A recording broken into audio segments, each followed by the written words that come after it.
Gloire à Dieu. Pendant que vous êtes en train d'acclamer, je vais introduire Papa. Ambassadeur, pour la parole.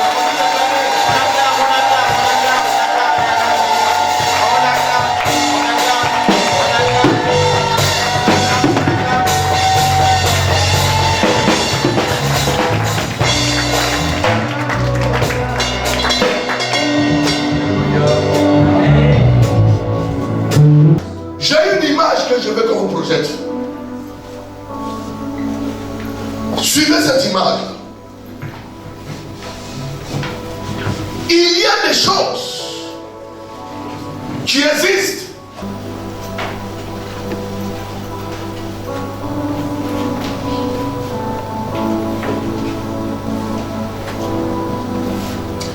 Qu'est-ce qui s'est passé?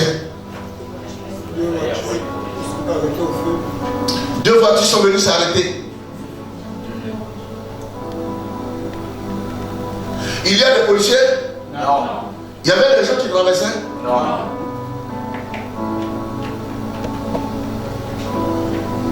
Regardez la suite. Quelqu'un leur a demandé de partir? Non. Les feux la parlent? Non. Oui. Les feux la parlent. Mais c'est un langage que vous ne connaissez pas.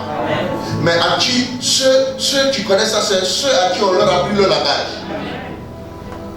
À l'autre école, c'est les images qu'on va vous présenter. Mais toutes ces images ont un langage et s'expriment. Allez. Vous allez voir des triangles rouges comme ça. On va te dire quoi? Triangle rouge. À une intercession, on te dit quoi? Marquez quoi? Un arrêt. Ou bien on va te dire stop. Passage prioritaire à ceux qui sont de l'autre côté. Les bandes, tu vois, comme vous voyez là, les bandes là, c'est un langage. C'est des couleurs. C'est le langage des couleurs. Vous allez voir, il y a une pancarte avec des élèves qui sont en train de marcher. La pancarte, quand vous la regardez, elle est en train de vous dire, faites attention parce que c'est la traversée des élèves. Il y a une école à prospective. Où, dans les périmètres, il y a une école qui est là. Il faut faire attention. Les bandes blanches qui sont là-bas. Un homme qui a étudié l'auto-école. Quand quelqu'un est sur cette bande blanche, elle a arrêté sur cette bande blanche, ça veut dire qu'elle est protégée par l'État.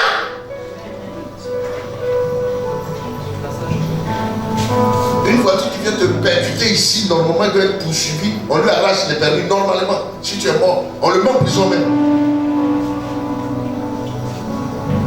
La bande blanche que vous voyez là, très là, vous pouvez marcher dessus, du bord de la mer jusqu'à ici à Misa. Aucune voiture n'a le droit de venir vous cogner. Parce que ça veut dire que les voitures ne doivent même pas marcher sur ces bandes là. Vous marchez dessus, c'est un problème. Parce que quelqu'un peut passer dessus pour partir. Voilà. Deux feux.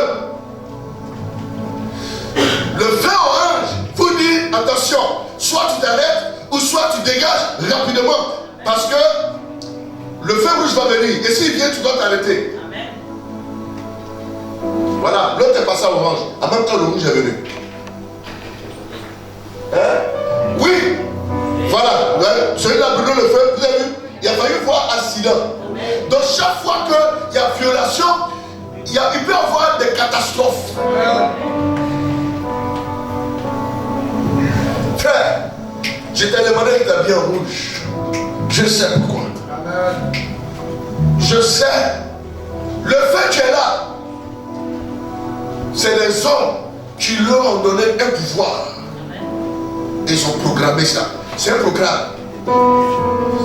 Donc ça a été programmé et on a laissé ça libre. C'est des couleurs, c'est des feux. On a programmé puis on a laissé ça. Mais tout le monde obéit à ça. Celui qui n'obéit pas à ça, forcé, si tu continues, on va te bousiller la voiture ou même la mort peut te prendre. Donc ça veut dire que si une couleur, on peut la programmer pour que tout le monde la respecte. Le monde le fait. Ça veut dire que spirituellement, on peut programmer aussi une couleur et que les hommes vont respecter. Amen. Et ce matin, nous allons aller faire un carnage. Amen. Écoute-moi très bien. Nous allons faire un carnage. Faut dire.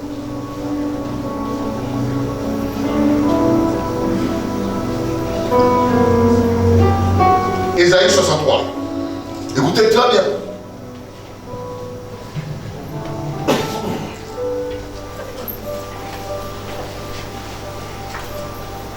Lisons le verset 1 au verset 7. Écoutez très bien cette parole. Ésaïe 63. Nous lisons la parole de Dieu dans Ésaïe, chapitre 63, à partir du premier verset. Il est écrit. Ça existe.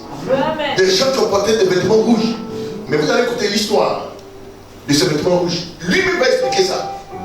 Pourquoi il a porté le vêtement rouge? Qu'est-ce que ça signifie pour lui? Amen. Alléluia. Amen. Dites à quelqu'un, l'ambassadeur sort des mystères. L'ambassadeur sort des mystères. Non, parle bien vrai, je ne t'entends pas. Ambassadeur sort des mystères. Je vais sortir des mystères ce matin. Il vient en vêtements rouges. Est-ce qu'on a dit des vêtements noirs? Non. On a dit des vêtements blancs? Non. On dit il vient en vêtements rouges. Mais regardez la manière avec laquelle il vient.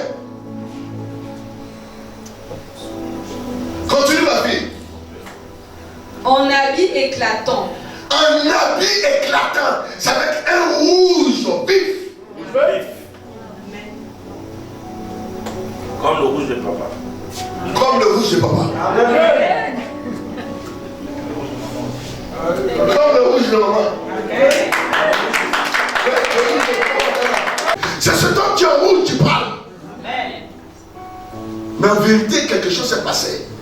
Continue la lecture. Pourquoi tes habits sont-ils rouges? On lui pose la question, mais pourquoi tu portais les habits rouges? Écoutez très bien. Et tes vêtements comme les vêtements de celui qui foule dans la cuve. Hey! On lui pose la question, mais mon ami, pourquoi tu portes l'habit rouge? Pourquoi tes hommes ton habit est rouge? Pourquoi comme celui qui foule dans la cuve? Écoutez sa réponse. Verset 3. Hein? J'ai été seul à fouler au pressoir. J'ai été seul à fouler au pressoir. Bien aimé, le truc, le combat qui se passe à l'église, on est beaucoup, mais c'est un combat individuel.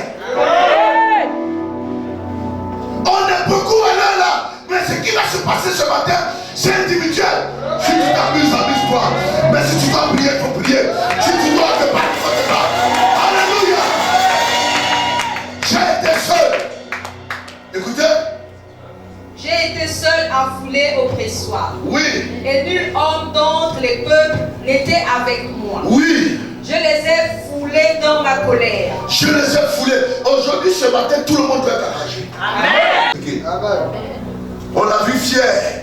On l'a vu béni glorieux dans sa force. Mais lui-même va expliquer pourquoi il est fier maintenant. Pourquoi il marche comme ça. C'est parce qu'il a mené un combat où il a été victorieux. C'est ça. On ne peut pas être fier quand tu es dominé. On ne peut pas être fier quand tu es surmergé. On ne peut pas être fier quand tu es englouti. On ne peut pas être fier quand tu es. Écoutons. Je les ai foulés dans ma colère. Je les ai foulés dans ma colère. Je les ai écrasés dans ma fureur. Je les ai écrasés dans ma fureur. Leur sang a jailli sur mes vêtements. Leur sang, mes ennemis, le rouge que vous voyez, c'est le sang de mes ennemis. C'est le sang de ceux qui ne veulent pas que je réussisse. C'est le sang de ceux qui m'ont envahi. Le rouge que vous voyez, c'est moi. Pourquoi je marche fièrement?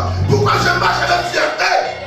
Le rouge que vous voyez, c'est le sang de mes adversaires. Je les ai foulés, je les ai écrasés dans ma colère. Je les ai foulés, je les ai écrasés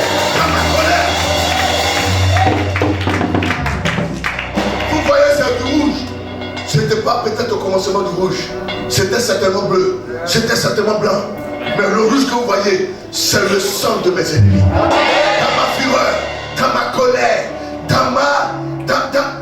je les ai écrasés. Je les ai foulés. Vous voyez quelqu'un, comment il a traité ses ennemis? Au point où son sang, leur sang, a rendu son habit rouge. Amen. Donc vous devez comprendre que ses habits étaient rouges parce qu'il a mené un combat. Amen. Et ce matin est un matin de combat. Amen. Nous allons combattre l'ennemi ce matin. Amen. Nous allons combattre l'adversaire ce matin. Nous allons combattre le diable ce matin. Nous allons combattre ses agents ce matin. Tous ceux qui ne veulent pas ta réussite, tous ceux qui ne veulent pas que tu enfantes, tous ceux qui ne veulent pas que tu guérisses, tous ceux qui ne veulent pas te voir dans la grâce, dans la gloire, dans la furie. Vous voyez, cet homme est fier de parler de sa colère contre ses ennemis. Il dit, dans ma fureur, je les ai foulés, je les ai écrasés. Il dit quoi encore? Leur sang a jailli sur mes vêtements. Leur sang.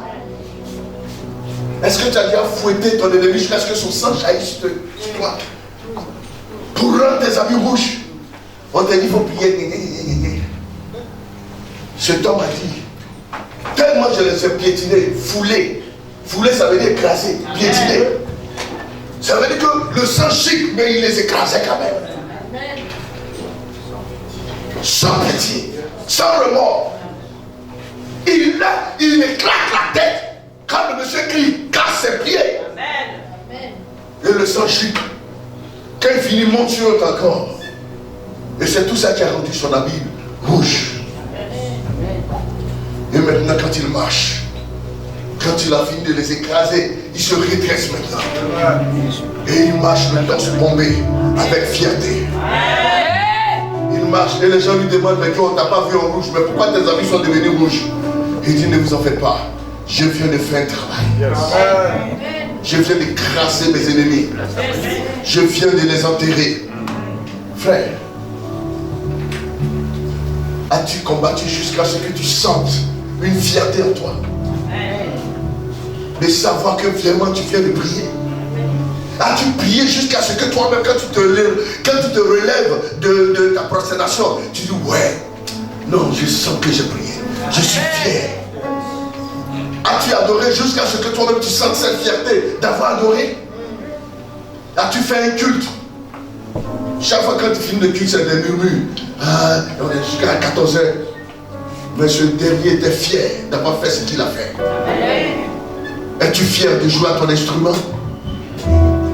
Est-ce que tu es fier de jouer à ta basse? Est-ce que tu es fier de venir à l'église pour chanter? Est-ce que tu es fier d'avoir célébré le Seigneur jusqu'à ce que tu marches? On dit, mais mon frère, pourquoi tu marches comme ça? Il dit, le culte était trop bien aujourd'hui. As-tu ressenti cette fierté-là? As-tu parlé de ça? Regardez cet homme, il raconte son histoire aux gens. Continue, ma fille. Et j'ai souillé tous mes habits. J'ai souillé tous mes habits de sang. Je suis fier parce qu'il y a longtemps, ces hommes-là ne me laissaient pas dormir. Je passais des nuits blanches. Il y a longtemps, ces hommes voulaient m'envoyer. Chaque jour, c'était des paroles dans ma maison. Il y a longtemps, ces hommes-là détruisaient, veulent me chasser de mon travail. Je suis fier d'avoir fini avec eux. Je suis fier. J'ai souillé mon habit, mais je suis fier. Je suis sale de sang, je suis heureux. Parce qu'il venait d'arrêter un combat qui le dérangeait, qui le tracassait.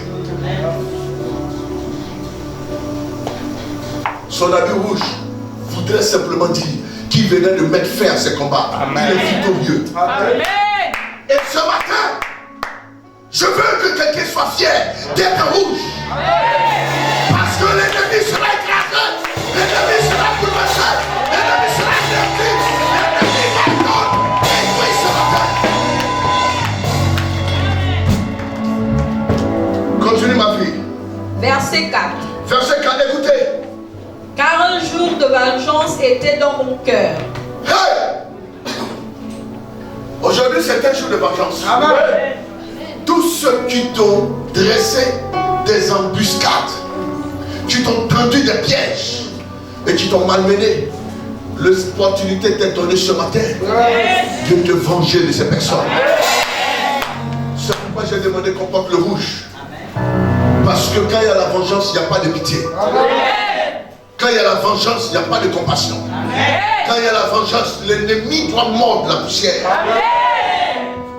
Car un jour de vengeance a été dans mon cœur et l'année de me racheter est venue. Frère, si tu ne prends pas la résolution toi-même de racheter tes années, pour dire toutes les souffrances que j'ai vécues à cause des fétiches, à cause des alliances familiaux, aujourd'hui, ce dimanche-là est un jour où je dois racheter. Il dit c'est un jour de vengeance que Dieu lui a donné. On t'a dit qu'aujourd'hui c'est un jour rouge. Tu devrais prendre, saisir cela. Papa a parlé, nous tous on va se débrouiller pour être en rouge. Il faut qu'on soit rouge. Mais c'est pas grave, ne te culpabilise pas. C'est ça aussi l'ennemi, parce qu'il ne veut pas que tu sois délivré. Mais ce matin, notre rouge là, on va lui faire ça propre. On va lui faire ça propre. Continue. Je regardais et personne pour m'aider. Vous voyez, frère, vous allez, souvent les gens se plaignent, non papa prie pas pour moi, maman prie pas pour moi. S'il n'y a personne pour t'aider, il va falloir que toi-même tu te lèves. Il va falloir que tu prennes des initiatives. Frère, les gens peuvent te soutenir pour un temps, mais ils ne seront pas à tes côtés tout le temps. Il faut que toi-même tu aies des résolutions pour te lever dans le combat. Pour te lever dans ce combat.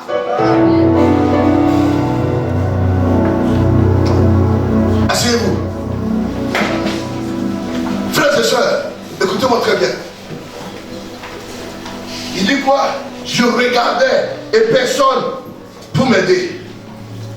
J'ai été étonné et personne pour me soutenir. Il a été quoi? Étonné. Frère, il arrive des moments où vous êtes entouré de tous ceux qui peuvent vous aider. Amen. Mais vous êtes étonné que quand vous expliquez vos problèmes, il n'y a personne qui peut lever le doigt. Amen. En ce moment-là, vous devrez comprendre que le combat vous engage seul. Amen. Et que c'est une affaire personnelle. Amen. Et tant que vous ne vous levez pas pour prendre des résolutions, les choses ne changeront pas. Amen. Si vous voulez attendre pour dire que non, forcément, il faut que quelqu'un vienne m'aider. Frère, vous risquez de mourir dans votre position. Amen. Les gens sont devant. Vous pouvez être entouré de tous ceux qui pouvaient claquer le doigt comme ça. Votre problème est résolu. Mais personne ne le fait. Il est question de toi. Tu dois prendre ton destin en main. Tu dois te lever toi-même. Tu dois comprendre que l'affaire là t'engage. Ce n'est plus une affaire de pasteur. Ce n'est plus une affaire de prophète. C'est mon affaire à moi. C'est mon affaire personnelle. Je dois me lever dans cette affaire. Je dois m'engager dans cette affaire. Je dois pouvoir accepter la situation et me battre moi-même. L'église est là. Même si le pasteur n'est pas là, il faut que je vienne à l'église. Me présenter au Seigneur. Père, je suis là. La situation qui m'écombe, qui m'est bâtie, je n'ai personne pour m'aider. Voici mon directeur, je pensais que c'était mon ami, il m'a abandonné. Amen. Voici mon ami avec qui je marche, il a été nommé, il m'a oublié. Amen. Voici telle personne, c'est moi-même qui payais ses coûts.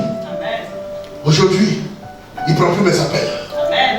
Mais Seigneur, c'est toi celui qui est le véritable Dieu. Amen. Je suis venu devant ta présence. Je veux que tu me soutiennes. Je veux que tu m'accordes ta grâce. Je veux ta paix. Je veux ta bénédiction. Je veux ton secours. J'appelle à ta clémence. J'appelle à ta compassion. Père, lève-toi. Père, lève-toi. Lève-toi, Père. Agis à ma faveur, Père. Manifeste-toi, oh mon Dieu. Il faut agir. Cet homme a attendu le secours. Personne ne l'a aidé. Il était même étonné de savoir qu'il était seul. Alors que tout le monde disait, tu es mon gars, frère, je ne peux jamais t'abandonner. Quelle que que soit ce qui va arriver, frère, prends mon bord, je te promets. Mais dès la première occasion, le téléphone, souvent même c'est pas la belle dame qui parle, votre correspondant de Père du Joël. Eux-mêmes ils prennent leur voix. Votre correspondant, surtout quand il se trompe, il s'est trompé puis il a décroché. Lui-même il fait la voix. Votre correspondant du Père du Joël. Il est appelé plusieurs années plus tard. Frère, à l'église ici, nous tous on a nos problèmes. Amen.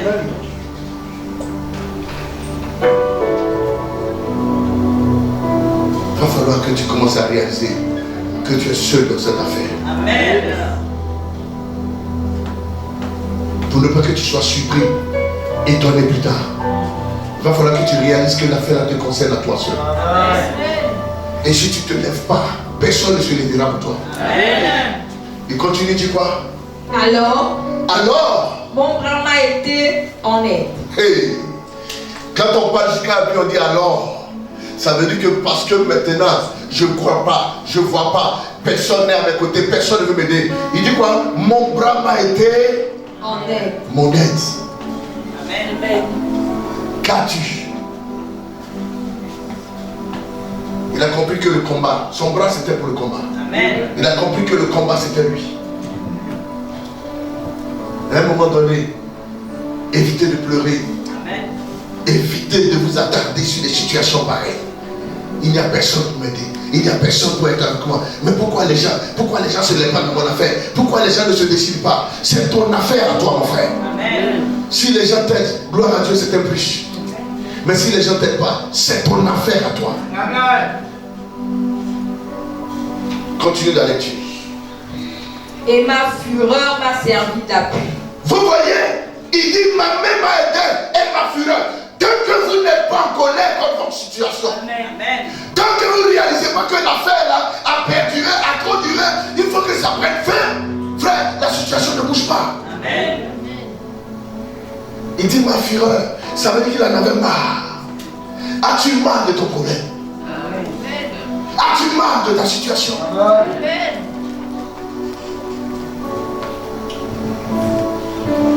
Comment tu peux en avoir marre pendant qu'on prêche, tu dors? Amen. Tu as passé toute ta nuit à bouver. Amen. Tu sais que tu devrais venir à l'église aujourd'hui. Tu étais dans les bars, dans les boîtes. Tu ne faisais que boire. Maintenant on prêche, tu dors.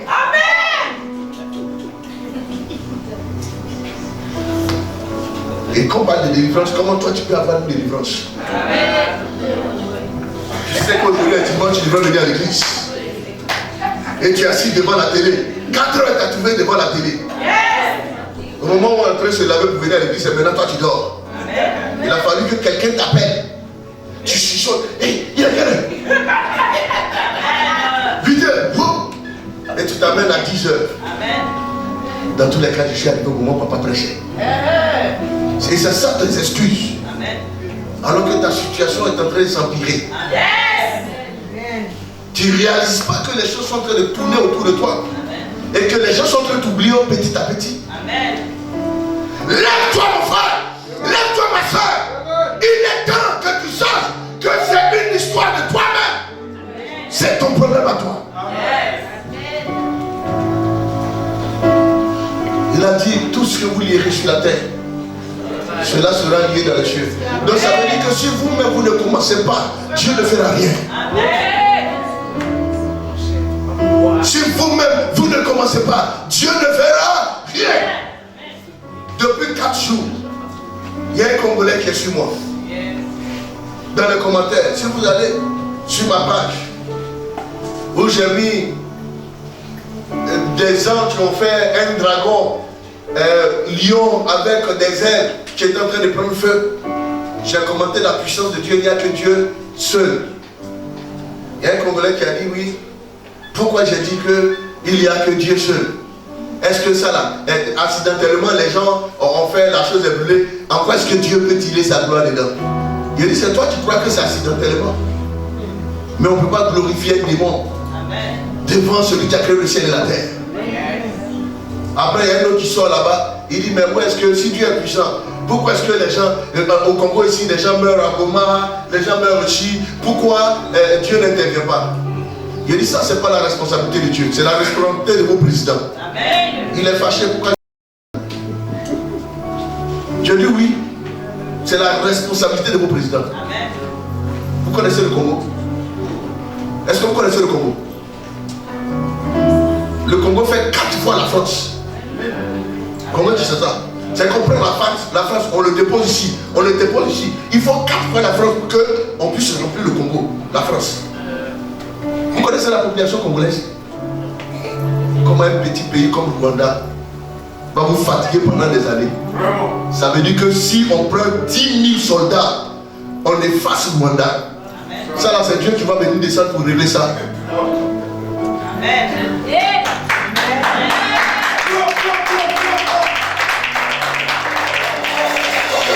De glorifier mon Dieu, quelqu'un va venir me parler du Congo. Est-ce que ça c'est mon affaire? Si les gens passent leur temps à porter le gros costume pour aller s'asseoir aux Élysées, s'ils ne prennent pas conscience qu'ils doivent défendre, l'armée doit défendre leur patrie, leur nation, ça c'est leur problème. Comme un petit pays comme ça peut chaque jour faire pleurer des milliers de personnes. Regardez le Burkina, ils ont décidé de prendre leur destin en main. Le reste là, ils s'en foutent. Amen. Actuellement, les terroristes ont tous les problèmes du monde. Amen. Il y a des situations. Chez vous, la France s'en fout, les États-Unis s'en foutent. Ils sont chez vous, c'est pour vos biens. Et on parle de ça, on dit les gens font politique. C'est la même chose spirituellement, ça se passe. Amen. Il y a des hommes de Dieu qui seront là pour votre argent. Ils seront là pour vos biens. Ils seront là pour vous faire l'affaire. Mais quand il s'agit de vos problèmes, ils s'en foutent.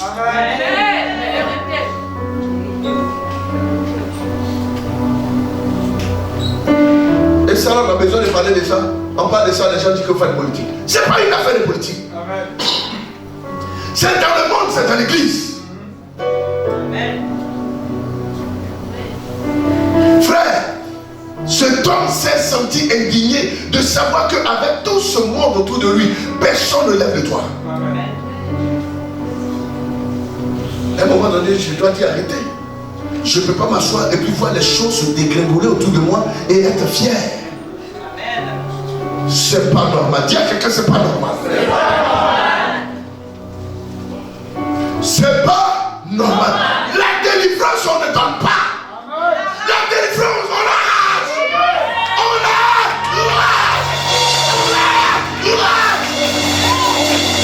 On ne donne pas. On ne donne pas. Les gens parlent. Non, on va signer des traités. On va signer des traités. On ne peut pas signer des traités. La France n'a pas de sous-sol. Ils n'ont pas de diamant. Ils n'ont pas de l'or. Ils n'ont pas d'argent. Ils n'ont rien. Le diamant, le or, tout ça se trouve en Afrique. Vous pensez que la France va vous laisser tranquille? Jamais. Le jour où il laisse tranquille l'Afrique, il devient le pays le plus pauvre. Alors vous allez rester là aussi. C'est ça la délivrance. C'est comme ça la délivrance. Et c'est comme ça que les choses doivent se passer.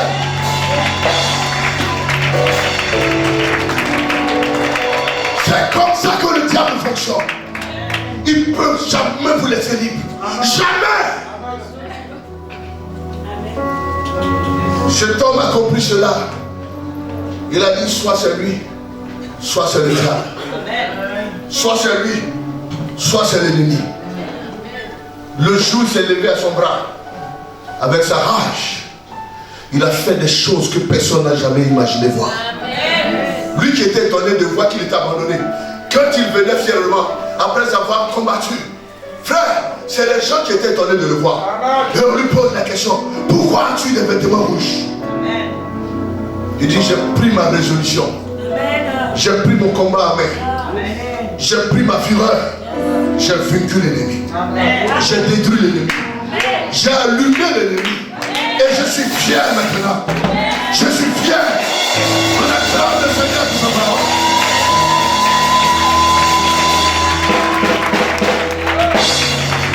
Alléluia. On continue le verset. Verset 6. Verset 6.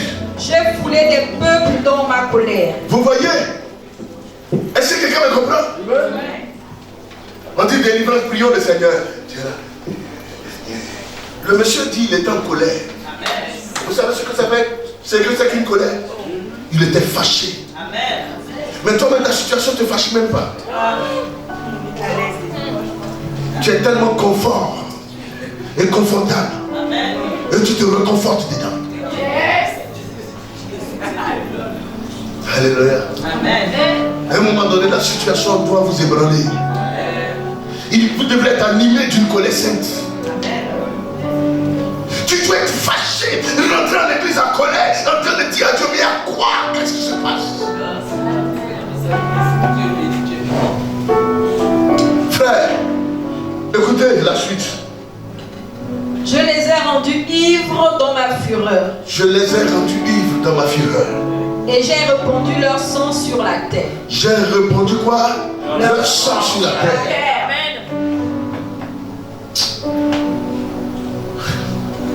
Tu as habillé déjà du sang du Seigneur. Tu as habillé déjà du sang du Seigneur.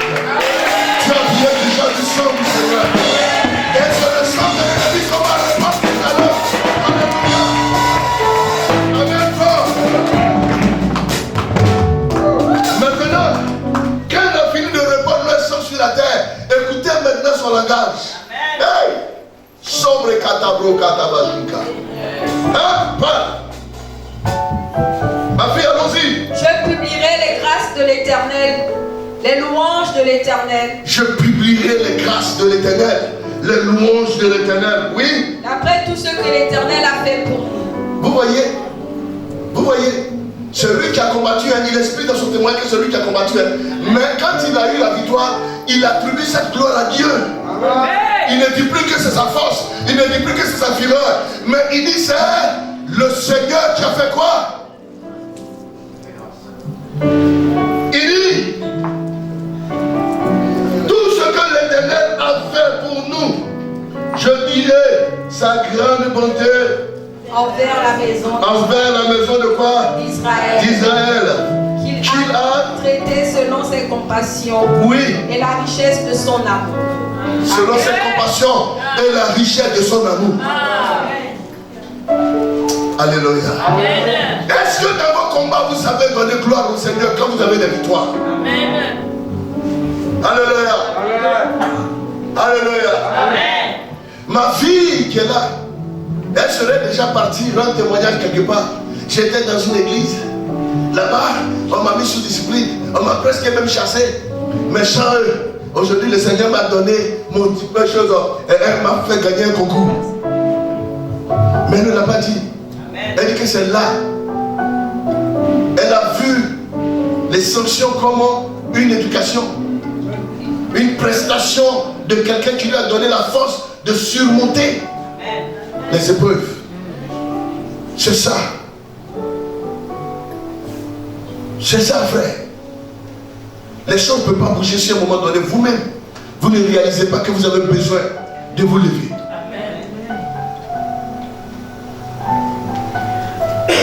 Frère, chaque jour que Dieu me donnera la force, je t'enverrai un mot pour te encourager, pour te dire bonjour, pour savoir comment tu vas.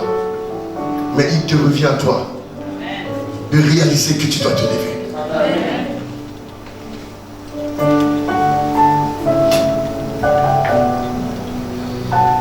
Naoum chapitre 2 verset 4. On va lire ce verset là tous debout. Naoum chapitre 2 verset 4. Pour certaines personnes c'est dans le verset 3. Amen. Amen. Écoutez très bien. Non, chapitre 2 verset 4. Naoum. Pardon. Vers la fin de l'Ancien Testament.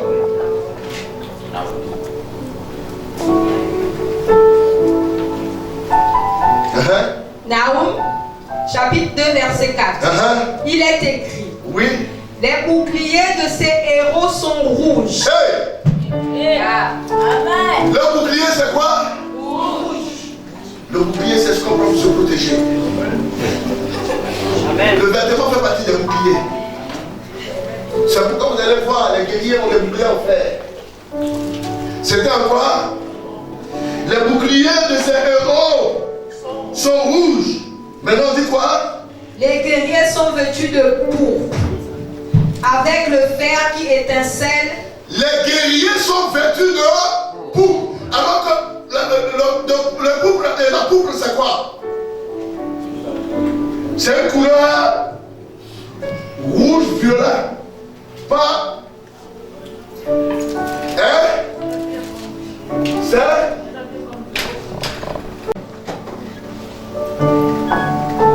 Et il dit quoi?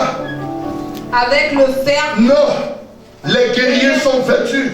Les guerriers sont vêtus de pourpre. Ça veut dire leurs vêtements et même leur bouclier était rouge.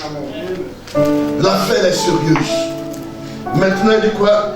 Avec le fer qui étincelle, apparaissent les chars. Au jour qu'il a fixé pour la bataille. Au jour qu'il a fixé, pourquoi? La bataille. Vous voyez, c'est une bataille qui a été fixée. L'autre a dit quoi? C'était un jour qui a été donné pour sa vengeance. Maintenant, quand le rouge sort, ça veut dire que c'est un jour qui a été proclamé pour un combat. Asseyez-vous. Et aujourd'hui, c'est un jour où l'ennemi doit mordre quoi? La poussière. Alléluia. Et quoi? Et les lances sont agitées. Ça veut dire que les lances ne sont pas stables. On lance ça de gauche à droite. Alléluia. Dans ton domaine, mon bête. Voilà, ça c'est des amens. Alléluia. Lisons Apocalypse le chapitre 19, verset 11 au verset 16. Écoutez bien ce passage. Apocalypse chapitre 19. Apocalypse chapitre 19, verset 11. Oui. Il est écrit.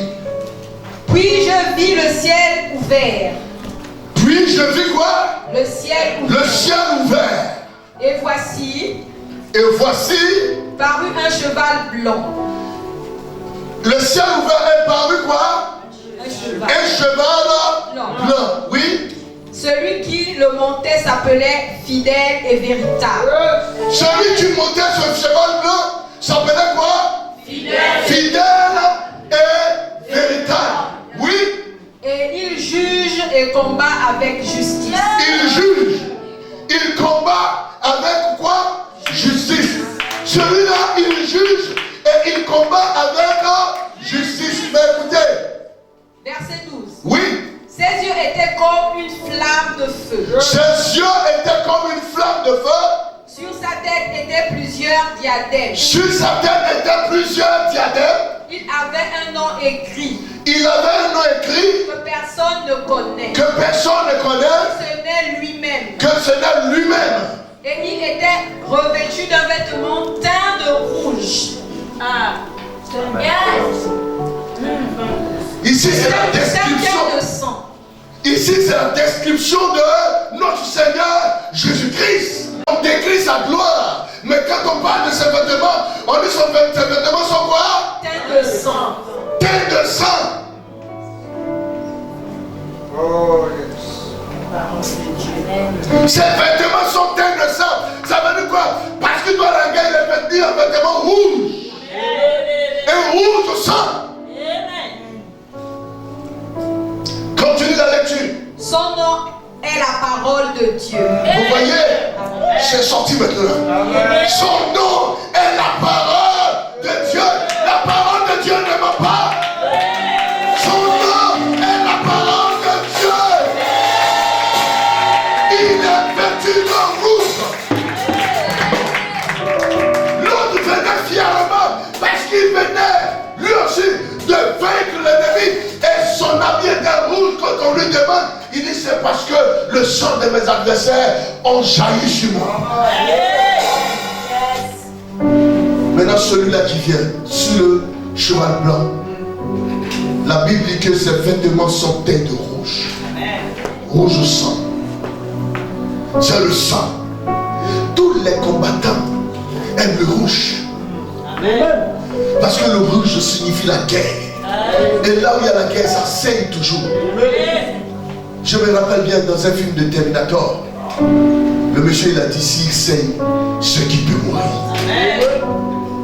Si ton adversaire saigne, ce qui peut mourir. Et il va saigner. Ce matin il saignera. Non seulement il saignera, mais nous on est déjà baignés dans le sang déjà. Ça serait une formalité qu'on va remplir ce matin. Parce que la victoire est déjà acquise. Au sortir d'ici ce matin, frère, la grâce du Seigneur se répandra sur chacun. Écoutez ce qu'il dit. Verset 14. Verset 14. Les armées qui sont dans le ciel le suivaient sur des chevaux blancs. Les armées qui sont dans le ciel le suivaient, je crois, sur des chevaux blancs. Oui. Revêtus d'un fin lin blanc pur. Revêtus d'un fin lin blanc pur. Vous voyez, le Seigneur, lui, est revêtu d'un vêtement teint de sang. Ça veut dire qu'il avait porté la main rouge. Mais c'est avec le sang qu'on a teint ça. Amen. Pour rendre ça encore plus rouge. Pourquoi? Parce qu'il partait en guerre. Amen. Donc vous demandez de venir en rouge, ce n'est pas fétiche. C'est biblique. Amen. Quand le teint est dur, compliqué, quand le drapeau rouge sort, ça veut dire que vraiment c'est la guerre qui est déclenchée, qui est annoncée. Alléluia. On continue. Verset 15. Oui. De sa bouche sortait une épée aiguë. Aiguë. De sa bouche sortait une épée quoi? Aiguë. Oui. Pour frapper les nations. Pour frapper quoi? Les nations. Donc ça veut dire qu'il était bien rouge pour aller où? En guerre. Amen. Est-ce que ce matin tu crois que la guerre est déclenchée dans le monde? Alléluia. Est-ce que la guerre est déclenchée ce matin? Amen. Oui, continue. Il les pétra avec une verge de fer. Oui. Et il foulera la cuve du vin de l'ardente colère du Dieu Tout-Puissant. Colère du Dieu Tout-Puissant. Vous ne voyez pas que tous ceux qui sont en rouge ce jour-là, ils sont en colère dans le combat. Amen. Ils sont en rage. Yes. Quand je vais te dire, il faut prier ce matin, frère. C'est que tu dois savoir que l'ennemi a trop duré dans ta vie. Et qu'aujourd'hui, Dieu te donne une opportunité de chasser cet ennemi. Parce qu'après la prière, j'ai une action prophétique à poser pour la nation gabonaise. Amen. Dis action prophétique. Action prophétique. On est au verset combien? Verset 15. Oui, continue. Verset 16. Oui. Il avait sur son vêtement. Il avait sur son vêtement. Et sur sa cuisse. Sur sa cuisse. Un nom écrit. Un nom écrit. Roi des rois. Roi des rois. Et Seigneur des seigneurs. Amen.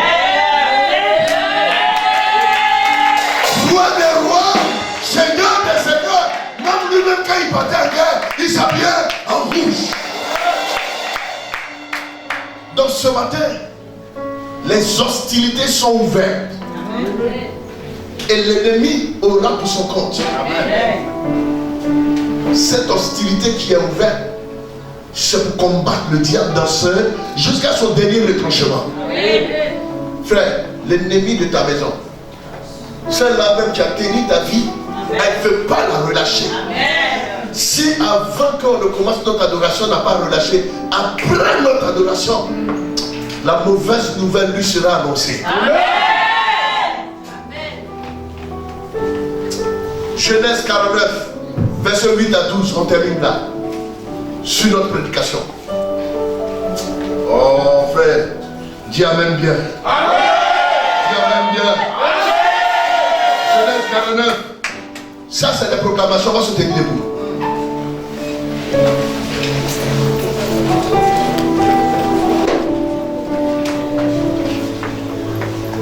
C'est une proclamation que Dieu avait faite en prophétisant sur Abraham. Mais il va accomplir cela sur Judas. Amen. Alléluia. Amen.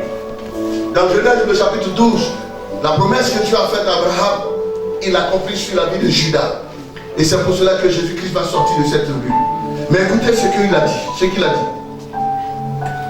Genèse chapitre 49, oui. Verset 8. Verset 8. Judas. Tu recevras les hommages de tes frères. Alléluia. Amen. Alléluia. Alléluia. Alléluia. Lève le main comme ça. Judas. Judas. Tu reviens du Canaan. Tu reviens du Canaan. Amen. Revenir du Canaan, ça veut dire que tu as vaincu tes ennemis. Tu les as dépêchés. Tu les as vaincus. Tu les as tous tués. Judas. Judas. Judas. Tu reviens du Canaan. Tu reviens du Canaan. Tu reviens du Canaan. Oui. Il ploie les genoux. Oui. Il se couche comme un lion. Oui. Comme une lionne qui le fera lever. Alléluia. Judas. Judas. Tu es un lion. Tu es un lion. Tu es un lion. Judas. Judas. Judas. Tu pourras te faire lever.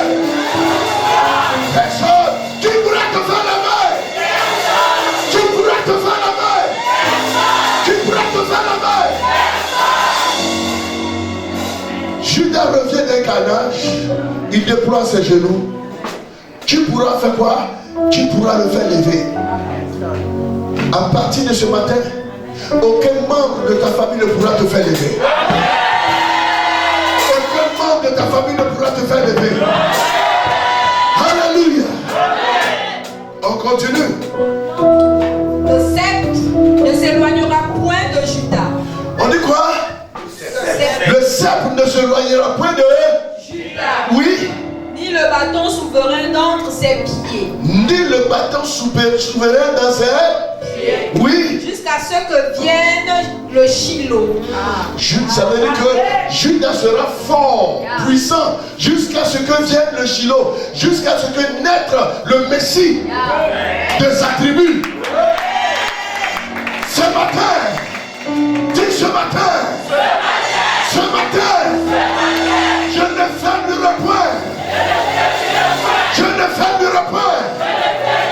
Je resterai fort. Je resterai fort. Jusqu'à ce qu'il naisse de moi la gloire, l'élévation, la prospérité. Au nom de Jésus.